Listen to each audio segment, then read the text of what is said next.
Assalamualaikum warahmatullahi wabarakatuh. Perkenalkan, nama saya Indah Karunia, NIM 201914325, kelas 6I PGSD.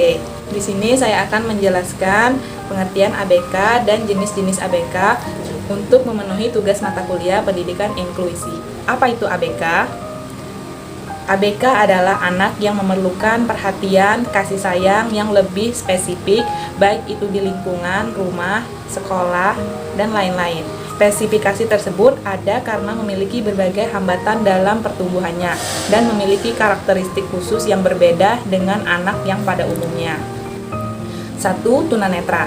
Tunanetra adalah anak yang mengalami gangguan daya penglihatan berupa kebutaan, menyeluruh, atau sebagian. Dan walaupun telah diberi pertolongan dengan alat-alat bantu khusus, masih tetap memerlukan pelayanan pendidikan khusus. Ciri-ciri anak tunanetra adalah mata juling, sering berkedip, mata infeksi, menyipitkan mata, dan lain-lain. Yang kedua itu adalah tunarungu.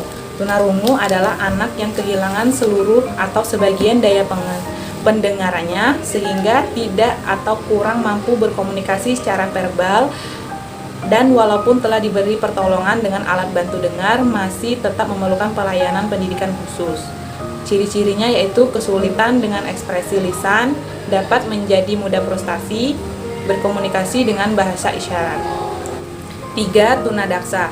Tunadaksa adalah anak yang mengalami kelainan atau cacat yang menetap pada alat gerak, seperti tulang dan sendi otot. Sedemikian rupa sehingga memerlukan pelayanan pendidikan khusus. 1. Terdapat cacat pada alat gerak. 2. Hiperaktif atau tidak dapat tenang. 3. Terjadi kekakuan pada anggota tubuh. 4. Rett disorder atau gangguan perkembangan anak. Ini masuk ke dalam kategori ASD. Anak yang tiba-tiba mengalami kemunduran saat menginjak usia 18 bulan.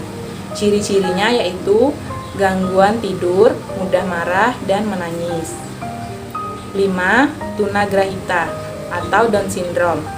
Tunagrahita atau retardasi mental adalah anak yang secara nyata mengalami hambatan dan keterbelakangan perkembangan mental jauh di bawah rata-rata atau IQ di bawah 70 sehingga mengalami kesulitan dalam tugas-tugas akademik, komunikasi maupun sosial, dan karenanya memerlukan layanan pendidikan khusus.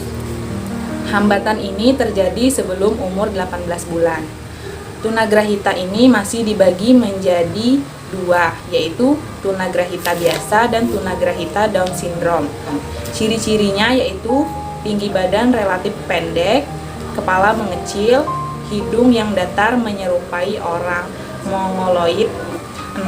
Cerebral palsy atau gangguan hambatan karena kerusakan otak atau brain injury, sehingga memengaruhi pengendalian fungsi motorik. Ciri-cirinya yaitu gangguan tumbuh kembang, 2. Sulit bernafas, 3. Mengalami kejang. 7. Gifted adalah anak yang memiliki potensi kecerdasan, inteligensi atau kreativitas dan tanggung jawab terhadap tugas di atas anak-anak seusianya. Ciri-cirinya yaitu rasa ingin tahu yang besar, daya ingat yang kuat, gemar membaca. 8. Autisme. Autisme adalah gangguan perkembangan anak yang disebabkan oleh adanya gangguan pada sistem syaraf pusat yang mengakibatkan gangguan dalam interaksi sosial, komunikasi, dan perilaku. 9. Asperger disorder atau disebut dengan AD. Secara umum, performa anak Asperger disorder hampir sama dengan anak autisme, yaitu memiliki gangguan pada kemampuan komunikasi, interaksi sosial, dan tingkah lakunya. Bedanya, gangguan pada anak Asperger disorder lebih ringan dibandingkan dengan anak autisme dan sering disebut dengan istilah high functioning autism. Adapun hal-hal yang paling membedakan diantaranya antara anak autisme dan Asperger adalah pada kemampuan bahasa bicaranya. Kemampuan bahasa bicara anak Asperger jauh lebih baik dibandingkan dengan anak autis. Intonasi bicara anak Asperger cenderung monoton, Ekspresi muka kurang hidup, cenderung murung, dan berbicara hanya seputar pada minatnya. Bila anak autisme tidak bisa berinteraksi dengan lingkungan sosialnya, anak Asperger masih bisa dan memiliki kemauan untuk berinteraksi dengan lingkungan sosialnya.